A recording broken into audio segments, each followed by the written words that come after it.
Hello and welcome to another episode of The Emerging Artist. Thank you so much for being here, for watching and listening to these episodes. It brings me so much joy to come and speak to you about topics that I am kind of thinking about and to discover then that you've been thinking about as well. And so we work towards building a bank of collective knowledge, and that makes me so happy. It makes me feel that I'm not alone in this, and that my journey is much more enjoyable this way. Every week I bring you a new topic of mindset and challenges and joys of being a freelance artist, and I really get inspired by my own journey, but I would love to hear from you what kind of things you'd want me to explore, what you would want me to bring to the table, and we can sort of exchange knowledge and discuss together. So if you have any suggestions, any topic ideas, anything that is coming up in your mind a lot lately, and even if you don't have the time or the energy to kind of go there yourself, bring this to me as a challenge and we'll get there together. You can reach me on Instagram. It's at ATH. Or you can send me a message on YouTube or on Spotify. You can leave a comment below. I hope you had a wonderful week so far, or if you're starting a new week, that your week is going to be amazing. Don't forget my number one video, the very first episode of this channel. If you are thinking about starting something, it's the best place to go to. So I've heard from a lot of you that the first episode, Just Start, has been so motivational and has been so helpful to you for starting new things that you've always wanted but didn't quite have the push, the gentle push, the encouragement to do so. So if you are kind of struggling creatively, I encourage you to go to the first episode. I'll link it and I'll tab it on the YouTube video so you can find it easily. It's called Just Start, episode 1. But let's get into today's video. And today I was inspired to talk about something that I've come across really often in the outside world. So it has to do with my background in industry, but it's an interaction I'm having very often. I was thinking lately actually about my mission, and my mission is to empower you through dance. That's it. It's really simple, but it's something that I've really wanted as an individual. I seek out in every opportunity I have, in every interaction I have, and in any place I put myself into. And I really want to offer this to people. Empowerment is such an important thing for me.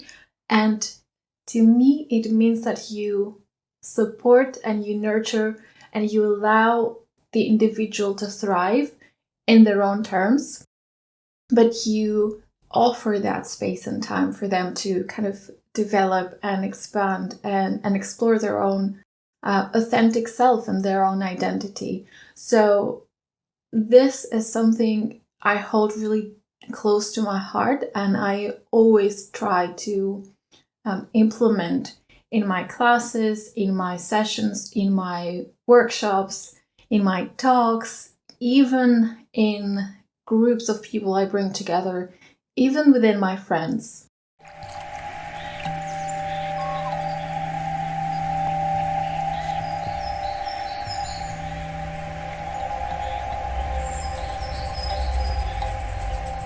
So in today's episode, and inspired by my vision and my mission and how I bring this to life, is a phrase that makes me really sad and really makes me take a step back when I hear it.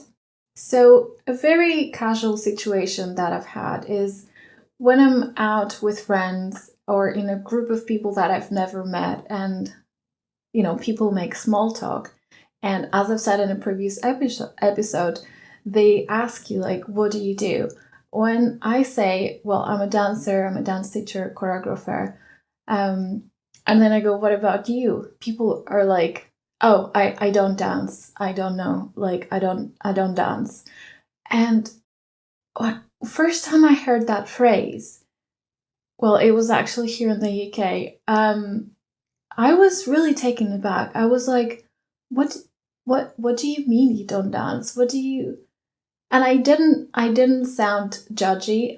I hope I didn't sound judgy, because that was not my intention, but I was really curious and I tried to understand what a person means when they say I don't dance.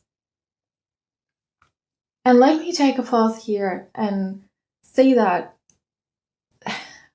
dance is my life, has been in my life since I can remember myself, and it's a really, really active part of who I am, my identity, my practice, my career, but also it's been a really integral part of my cultural identity.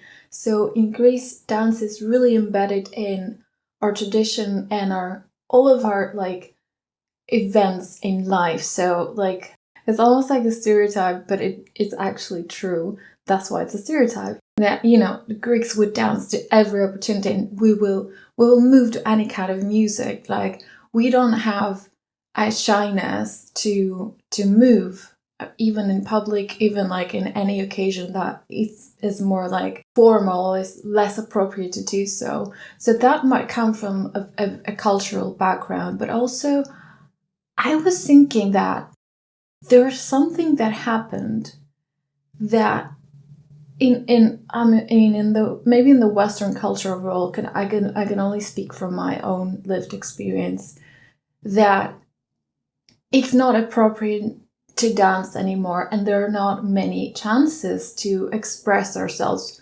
through dance outside of a context of maybe a hobby or a class or a gathering. I mean, not even a gathering if it's not around dance. And that I find highly problematic.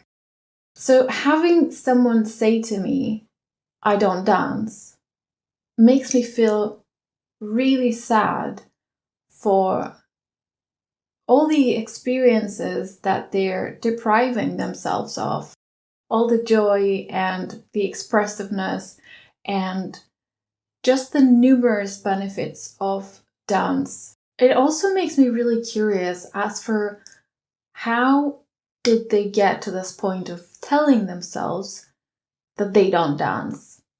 And if you are one of these people, please know that I'm not judging you for that. I'm just really curious and I'm trying to understand where this is coming from. Is this like a limiting belief? Is it something that maybe it's like a childhood trauma of maybe having parents or like having guardians say to you, you're a terrible dancer, you'll never dance. And then this has become a thought in your head, oh, I don't dance. And you're just blocking yourself from experiencing all the wonderful, wonderful, nuanced little experiences that dance brings. Or is it something that, you're a quite shy person, you maybe have a bit of a low self-esteem, low confidence, so you feel that if you put yourself out there and if you move in a way that people consider it like not normal, you will be judged and you will be put in this vulnerable position yourself. So I'm just really curious. It brings up a lot of questions for me when someone says, I don't dance, and they say it in a very kind of like, oh, I'm making a statement, I don't dance. And it's like, end of story. And actually, if I think about it, it makes me kind of upset and angry. Well, maybe anger is a bit of a heavy sentiment about it, but it makes me really upset that I think maybe society and just the current climate has made people feel that they're not dancers. And actually, let me take a moment to differentiate I don't dance from I'm not a dancer. Because there's something that maybe the industry has done wrong in the recent years of making this very natural and very innate way of expressing ourselves as a language into something really elitist, into something that is an acquired skill rather than embodied knowledge that we have, and that it makes it inaccessible in the end for people to use and express themselves through. Do me a favor, if you are enjoying this episode so far, hit the like button and rate the podcast on Spotify. It helps me a great deal, and I'm so grateful if you've done so already. Back to the episode now.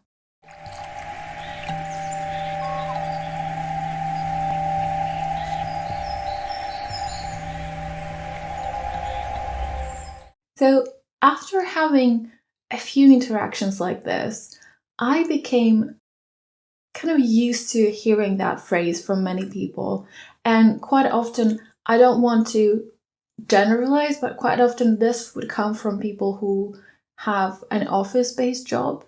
And I think they find it hard to incorporate movement into their lifestyle and into their everyday life.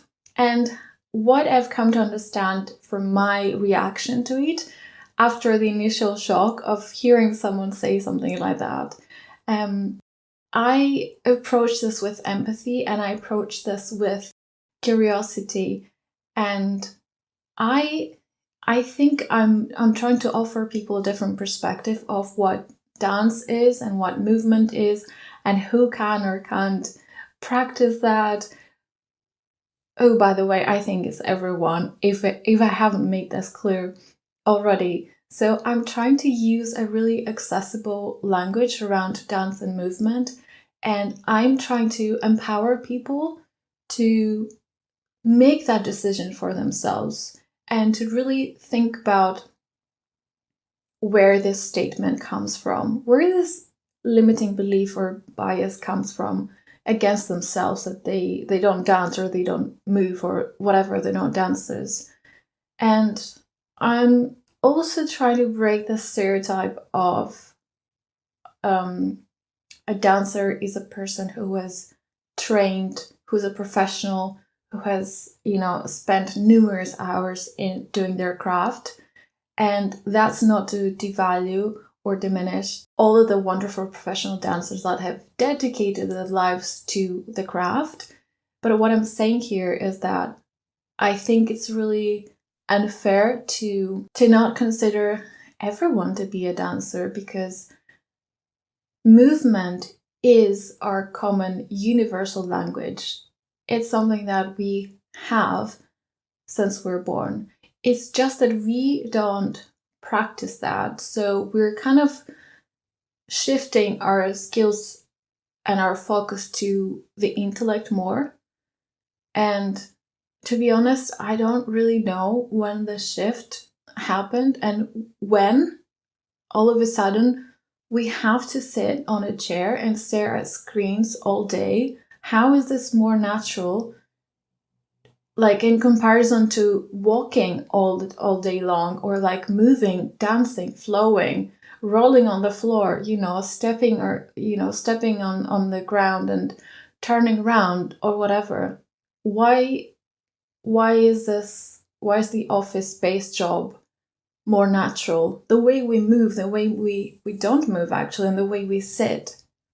I have noticed our postures have changed. We our go-to posture now, and this is why we have so much back pain, I don't know, everything pain, everything ache. So we tend to like lean forward and have our shoulders inwards and just sit in these uncomfortable positions every day for like the entire day. And I don't know how this is more natural than just having a whole body and moving it in a way that feels comfortable. It brings pleasure, it brings joy to us, and it makes us really expand and connect to who we really are.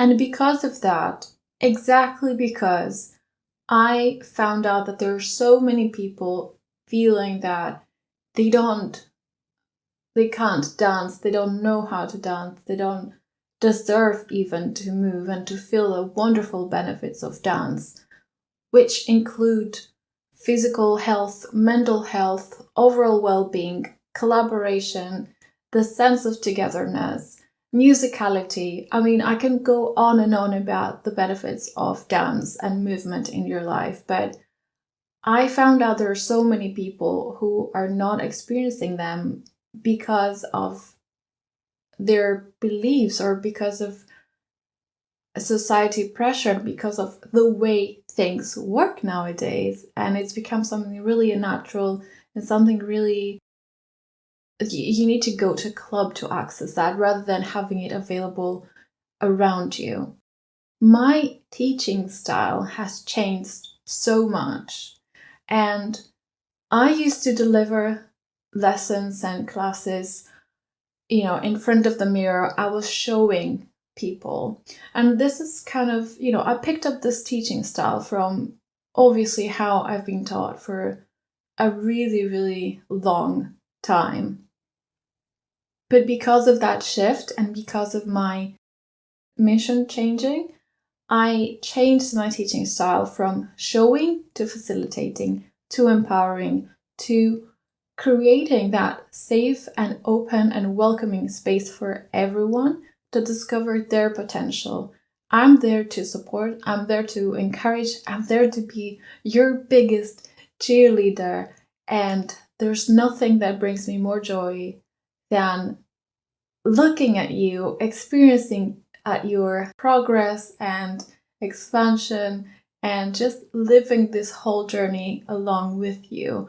All my students, I love you so much, and you're teaching me as much as I'm teaching you. So it's rather an exchange than a one-way relationship, and this is the biggest mindset change when it comes to how I like to exist in this facilitating and teaching space when it comes to dance, when it comes to movement.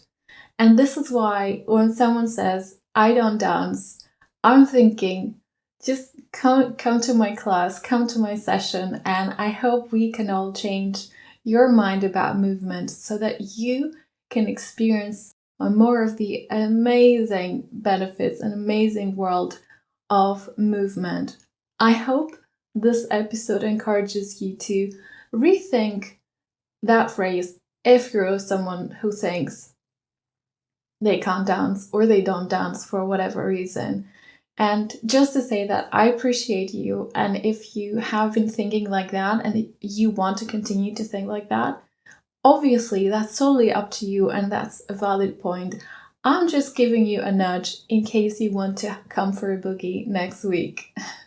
I just want to encourage you to subscribe to the channel or follow the podcast if you're listening on Spotify, because it helps me so much spread the word and bring more people together who are thinking like me, like you, like everyone here, or who have different views and they are seeking a different perspective. It's always really useful, it's always really valuable, so thank you so much for doing so. That's it for today's episode. Thank you so much for being here, and I want to pass on the baton to you and ask you, what would you like me to talk about in the next episode? Leave a comment below or send me a message. Thank you so much, and see you next time.